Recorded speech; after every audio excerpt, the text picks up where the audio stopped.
Dear students, welcome to today's class on data structures. In our previous lectures, we have covered all these topics, particularly the searching problem in the previous two sessions. And today, we will focus on another problem called as sorting and the corresponding algorithms to solve this sorting problem. Okay. We will try to focus on at least three algorithms today: the insertion sort algorithm, selection sort algorithm, and the bubble sort algorithm, which are the basic algorithms for solving the sorting problem. So let us focus on insertion sort first. Insertion sort mm, is a algorithm which works in several passes. In each pass, what it does is it considers one element from unsorted subarray and it inserts that element into the sorted subarray. Uh, I'll repeat this again. One element, probably the first element from the unsorted subarray is selected by the algorithm, and that element will be inserted into its correct position in the sorted subarray. That means the algorithm always views the list as two subarrays. One is a sorted subarray and the other one is unsorted subarray. To understand this concept, let us see this example. Say this is the list we want to sort. 8, 2, 4, 9, 3, 6. This is the list I want to sort. And at the beginning, the algorithm assumes that the first element itself is sorted, because if a list contains only one element, we can say that it is sorted, right? So the algorithm assumes that this is sorted and this remaining list is unsorted. Therefore, the algorithm picks the first element from the unsorted subarray, that is 2, and inserts it into the correct position of the sorted array. So where is the correct position? 2 is compared with 8, because 2 is less than 8. 8 will be swapped here and 2 will be inserted over here. Okay. So now if you look at this second step, second iteration, 2 and 8 are sorted. That means the sublist which is sorted is up to this point, 2 comma 8, and the remaining unsorted sublist is 4, 9, 3, 6. These four are unsorted sublist. So in iteration 2, the algorithm picks the first element from unsorted sublist, that is 4, and inserts it into the correct position in sorted sublist. Okay. So what is the sorted sublist correct position for 4? 4 is compared with 8, because 8 is greater than 4. 8 comes over here and 4 comes over here. And then 4 is compared with 2, because 4 is greater than 2. 4's correct position is this only. So if you see, the list is now 2, 4, 8, and then 9, 3, 6 is same. So in third iteration, 2, 4, 8 is the sorted sublist and 9, 3, 6 is the unsorted sublist. Okay. Then the first element from unsorted sublist is considered, that is 9. And if you see, when it is compared with the last element of sorted sublist, it is bigger than the last element of sorted sublist. Therefore, the correct position is here itself, because the largest element in sorted sublist will be at the last position only, right? Because 9 is greater than 8, definitely 9 is going to be greater than all the other elements in the sorted sublist, because they are already sorted, right? And therefore there is no change in this iteration, all the elements are same. But then 9 is considered as part of the sorted sublist in the next iteration. Therefore 2, 4, 8, 9 is the sorted sublist and 3, 6 is unsorted sublist. Even though it looks like sorted, the aim is to pick this element and insert it into correct position. Okay.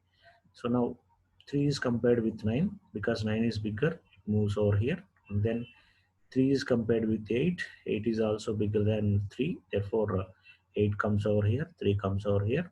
And then 3 is compared with 4, 4 is greater than 3, so 4 comes over here, 3 comes over here, and 3 is greater than 2, therefore the correct position is for 3 is here only. So that is what it is done. So 2, 3, 4, 8, 9. These 5 elements are sorted now.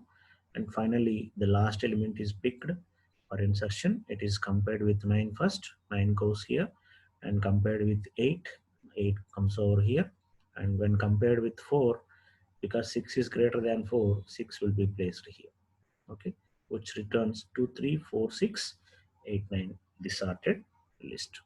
Okay, so basically any sorting algorithm's main job is to arrange the elements into either insert ascending order or descending order. So most of the cases the sorting performs arranging the elements into ascending order only. So here we saw an example of arranging elements into ascending order with the help of insertion sort. The main points that you need to remember is insertion sort assumes the list of elements as two subarrays. One is sorted subarray and the other one is unsorted subarray. The algorithm always picks the first element from the unsorted subarray and then it inserts the corresponding element into sorted subarray. In each iteration, the same step is done until all the elements are picked and inserted into their correct positions. Okay, this is what insertion sort is does. If you look at the code of insertion sort algorithm, let us say insertion sort is the name I am picking. A is the array of elements, n is the number of elements in the array, and how many iterations we need? N minus 1 iterations are required because in our previous example, if you look at it, if there are 6 elements, we need to pick 5 elements in 5 iterations and then insert them into proper positions, right? So if there are n elements, you require n minus 1 iterations. So that is what it is. 0 less than n, 0 to n minus 1. And then what we are doing is uh, I'm using a variable j is equal to I plus 1. I is initially at 0, so j will be placed at second element. This is the element j. The element at j is the element the algorithm is picking for insertion. I call that element as temp. Okay, temp is equal to a of j. So I want to find out a correct position for temp in the sorted sublist. For that, what I will do is I will compare that temp value with the elements of sorted sublist. So temp is less than, while temp is less than a of j minus 1. What we do is we keep on move the elements at a minus j, a of j minus 1 to the next position, right? That's what we did. If you look at this, let us say I want to insert 3. So this is 3 is temp and this is j minus 1 element, j minus 1 element. So I compare this temp value with a of j minus 1, and if this temp is less than a of j minus 1, it will be moved over here. That is what it is done. Okay, so if temp is less than a of j minus 1, then I move that element at a of j, because temp is at a of j. A of j element is moved at a of j minus 1. So a of j is equal to a of j minus 1. The value at a of j minus 1 is copied to a of j. But then what about the value at a of j? It is already copied to temp. So we don't bother whether it is replaced or not, because we still have the value in temp. That is the element which we want to insert. So move that a of j to a of j minus 1, a of j minus 1 to a of j, and then decrease j is equal to j minus 1. Look at here. 9 is moved over here. 9 is moved over here. And then j is equal to j minus 1. That is, this is the position. Okay. Uh, so when j minus 1 is here, now it goes over here. And it is again compared with the temp value. What is temp? Temp is 3. Okay, so this temp is compared with the 9, 8, 4, and so on until it is greater than, it becomes greater than some element. So what is the termination point of this condition? Until temp becomes greater than some element, the loop will be iterated. Or what is the other termination point here? J becomes 0. When j becomes 0, while reducing j is equal to j minus 1 like that, when j becomes 0, it means there are no more elements beyond it to compare, right? Therefore, that might be the correct position.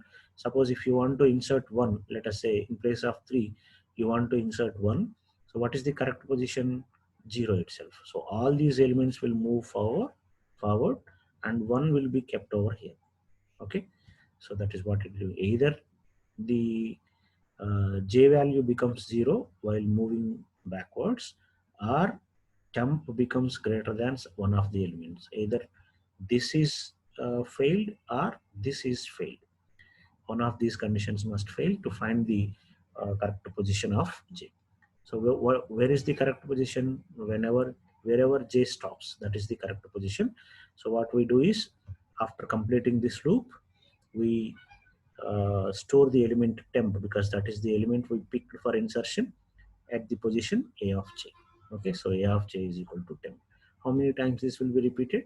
This whole process will be repeated for n minus 1 elements, for all the n minus 1 elements. That is what a loop is used here. Okay, so insertion sort picks one element in each iteration and inserts it into a correct position. How many times this repetition is done? It is done n minus 1 times.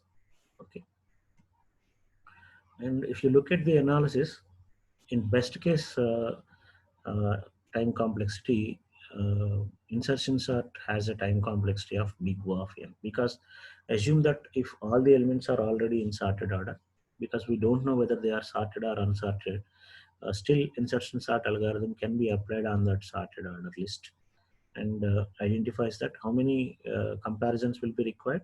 If the list is already sorted, assume that the list is 1 2 3 4 5 6. The list is 1 2 3 4 5 6. How many comparisons will be required? 2 will be compared with 1. Immediately it terminates, because 2 is greater than 1. And then in next iteration, 3 will be compared with 2, and immediately it terminates. The loop will be terminated. That is, the while loop terminates in the first comparison itself, when if the list is already in sorted order. Okay, so therefore the number of iterations is n, and in each iteration we are performing one comparison.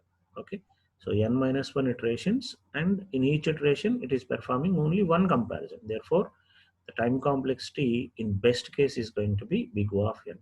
You might ask, it is n minus 1. Even if it is n minus 1 or n plus 2 or n plus 100 or n plus 1000, we will consider it as order of n only. That is what asymptotic notation is saying. So big O of n in the order of n. And in worst case and average case, what we identify is, suppose if the element that is picked over here, let us say it is 6 here, assume that in place of 6 we have 1. What will happen? 1 will be compared with 9, 1 will be compared with 8, 1 will be compared with 4, 1 will be compared with 3, 1 will be compared with 2. So how many number of comparisons are required? In the worst case, n minus 1 comparisons are required, right? So in worst case and average case, the number of comparisons required is n minus 1. And how many iterations are required? N minus 1 iterations. Okay, so n minus 1 iterations, and in each iteration n minus 1, n minus 1 iterations, and in each iteration the time required is n minus 1 comparisons. So what is the time complexity? Because they are nested loops, n minus 1 into n minus 1, which becomes order of n square, becomes order of n square. Okay,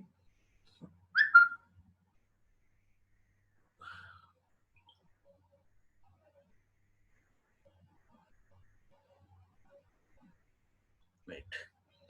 Now that is about the insertion sort algorithm. We all know that in worst case and average case, time complexities are going to be order of n square only. Right. Selection sort. The second algorithm we consider is selection sort. This also works in passes. It takes number of iterations. What it does is, in each pass or in each iteration, either the largest element or the smallest element is selected. Only one we pick, not both. For example, if we go with smallest element, what the algorithm does is pick the smallest element among all the unsorted elements and then copy it to its correct position. Okay, so in each iteration, Selection sort selects the smallest element and places it into its correct position, right? For example, uh, among the entire list, the smallest element's position is the first element, and among the remaining list n minus 1 elements, the second smallest element's position will be second position, and third smallest element position will be third position, and so on. So let us understand this with an example. Say 64, 25, 12, 22, 11. These are the five elements I am considering. Okay. And then in first iteration, what it does is, among all the elements, what is the smallest element? It is 11. Therefore, the algorithm picks this 11. And what is the correct position of this 11? The first position, and places it over there by swapping the element at that position with the position of the smallest element where it is found. Okay, so because 11 is here and 64 is here, these two elements gets swapped. Okay, and in second iteration, it considers the remaining list and finds out the smallest element. So in the remaining list, the smallest element, that is here, in the remaining list, the smallest element is 12. Therefore, it is swapped with the second element. So 25 and 12 gets swapped. And in the remaining list in the third iteration, smallest element is 22. It is again swapped with third position element. So whatever element is there at third position, it will be swapped with the smallest element. Okay. In fourth iteration, if you observe, 25 is the fourth smallest. Therefore, the position is also same. 25 is swapped with 25 only. There is no change in it. Okay, and finally 64 is in its original position. If all n minus 1 elements are in their correct position, automatically the last element will be in its correct position, right? So there is no need to sort it again. So this is what selection sort says. If you look at this example again, you will get more clarity. Let us say there are six elements: 12, 10, 16, 11, 9, and 7. In first iteration, among the entire list, the smallest element will be selected. What is that smallest element? It is 7. Therefore, 7 is swapped with the first element. Whatever appears here in the first element, it will be swapped. So 7 comes over here, 12 goes over here.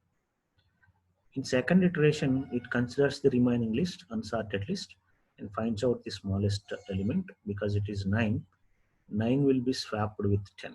So 10 goes here and 9 comes over here. If you look at this, it is same. So 10 is copied here and 9 comes over here. In the next step, out of these four elements, the smallest element is 10, and it will be swapped with the third element. Okay, and in fourth iteration, the smallest element will be swapped with fourth element, because 11 is the fourth smallest and it is already at fourth position. It is replaced with the same 11 again. Okay, and in fifth iteration, fifth smallest, that is 12, will be copied over here. 16 goes there. And because five elements are sorted, automatically the sixth element will be in sorted position. So this is selection sort algorithm. To perform this, we use a loop here which iterates through n minus 2 times, because if you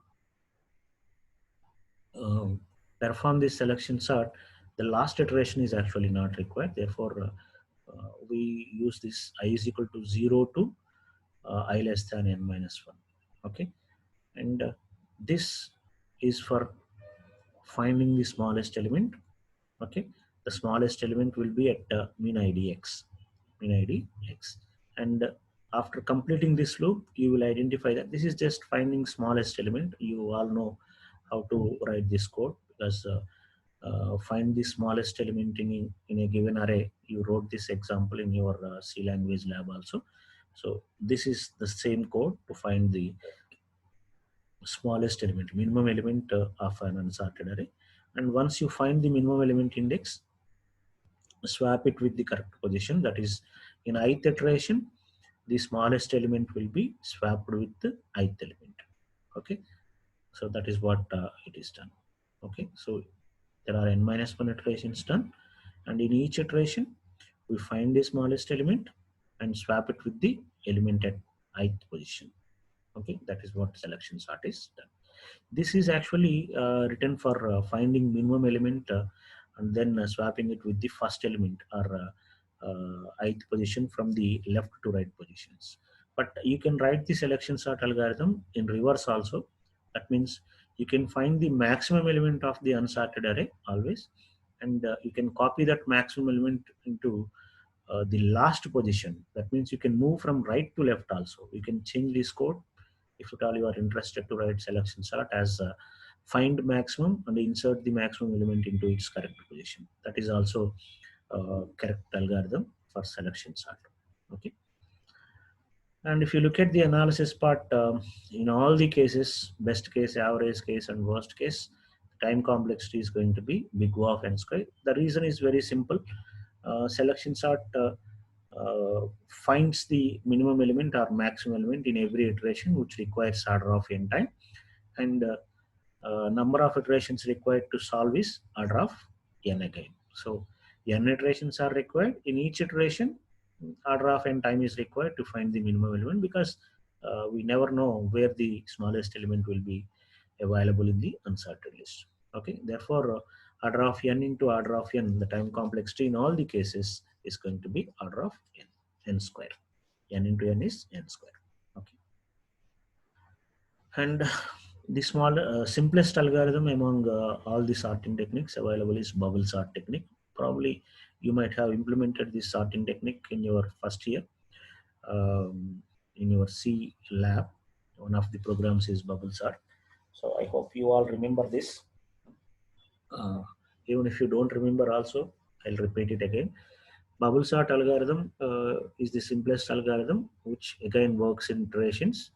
In each iteration, what the algorithm does is uh, it compares the adjacent elements and swaps if the first element is greater than the second element.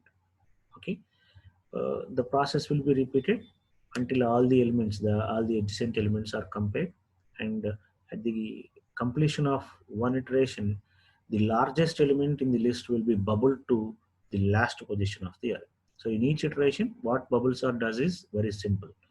The largest element bubbles to the last position of the unsorted sublist. So this is what the bubble sort does. If you can remember this sentence, you will definitely understand bubble sort algorithm. I repeat it again. In each iteration, the largest element of the unsorted sublist will be bubbled to the last position of the unsorted sublist. That is what it is done. So let us understand this example with an example. This algorithm with an example. Let us say there are 5 elements, 5, 1, 4, 2, 8, 5 elements are there.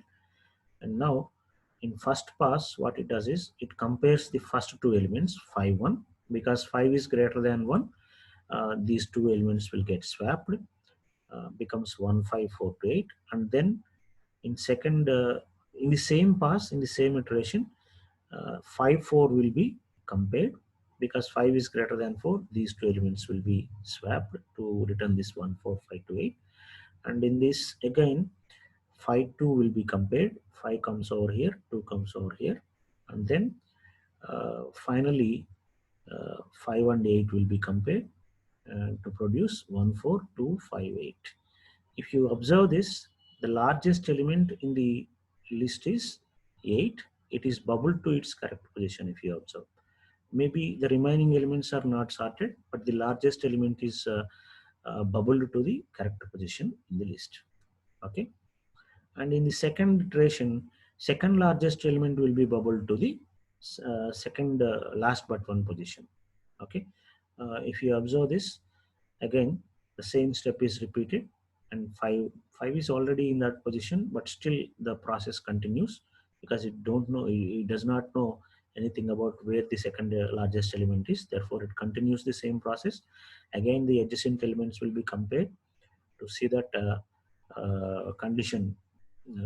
If the first element is greater than second element, then a swap is performed, and so on. This will be repeated for n minus 1 iterations until all the elements are into their correct position.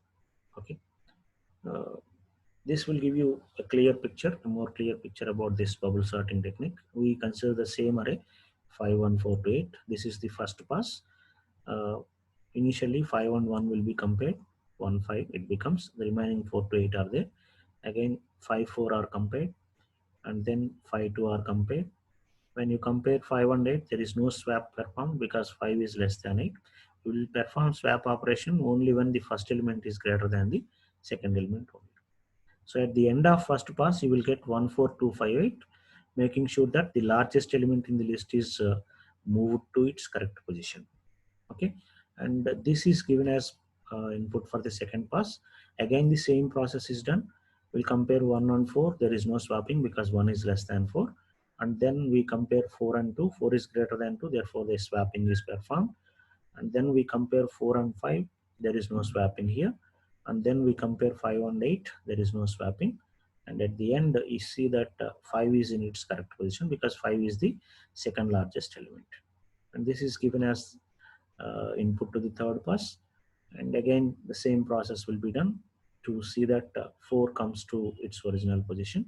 What you need to understand is, if you observe this output of second pass, the list is already sorted. The entire list is already sorted, but still the algorithm continues with the third pass, and the algorithm continues with the fourth pass. Okay, because algorithm does not know whether the elements are sorted or not. So it requires n-1 iterations irrespective of whether the list is sorted or not. Okay, and this is the algorithm for bubble sorting. Uh, Two loops are used. First loop uh, represents the number of iterations required. There are 0 to n minus 2, that is n minus 1 iterations are required. And the inner loop starts with 0, j is equal to 0, and then j less than n minus I minus 1. Because every time when an element is placed into its correct position, the size of the unsorted subarray reduces. Therefore, the condition is using it n minus I minus 1. If I is equal to 0, it considers the entire list for finding the swapping. Otherwise, in second iteration, maybe I is equal to 1, so one element less than, because the element is already placed into its correct position in the previous iteration. So like that, based on I value increases, this decreases. The number of elements to compare is decreasing. Okay, these two are opposite. I value increases, then the number of elements to compare is decreasing. Okay, what it is doing in each iteration, it is comparing two adjacent elements, ARR of j and ARR of j plus 1. If ARR of j, that is the first element, is greater than the adjacent element, then a swap is performed. Otherwise, there will be no swap performed. It will be simply j plus plus, and again the condition is tested. Okay, so how many iterations are required here? N minus 1 iterations, and in each iteration it is performing comparisons for the side-by-side elements. Again, in the first iteration it is n minus 1, in the second iteration n minus 2 comparisons, third iteration n minus 3 comparisons, and so on, it decreases. So if you look at the analysis part, in all the cases, best case, average case, and worst case, the time complexity of bubble sort is going to be order of n square, because number of iterations is fixed, n minus 1, and in each iteration definitely we are going to compare the adjacent elements. We will consider the largest number of comparisons, therefore it is n minus 1. So n minus 1 into n minus 1, which becomes n square. Okay, so big O of n square is the time complexity of bubble sort. Of course, we can improve the best case time complexity of bubble sort by introducing a flag over here. Suppose if the array is already sorted order, uh, and then you can use a flag here when the inner loop is completed. If there is no single swap performed, it means that the elements are already in sorted order. So by using that flag to identify there are no swaps performed, then you can stop the algorithm in the first iteration itself. So the time complexity of this bubble sort algorithm can be improved by using a flag variable in the inner loop. Okay, in that case the time complexity will be order of n. But in general, the time complexity of bubble sort is going to be order of n square in all the cases. Okay, so out of all these three algorithms, the better algorithm is always going to be insertion sort, because it has a best case time complexity of order of n, whereas selection sort and bubble sort has its best case time complexity as order of n square. Okay, and also the number of swaps performed in bubble sort is more compared to the previous two algorithms. Insertion sort performs one swap for one iteration, and also selection sort performs one swap for one iteration, whereas this bubble sort performs number of swaps in each iteration. So uh, with respect to time complexity, the better algorithm is always going to be insertion sort. Okay, so that's all for today. uh, we will continue the class in our next lecture, um, by discussing about other sorting algorithms, which are quicksort, merge sort, and radix sort. Okay, thank you, students. See you again in our next session.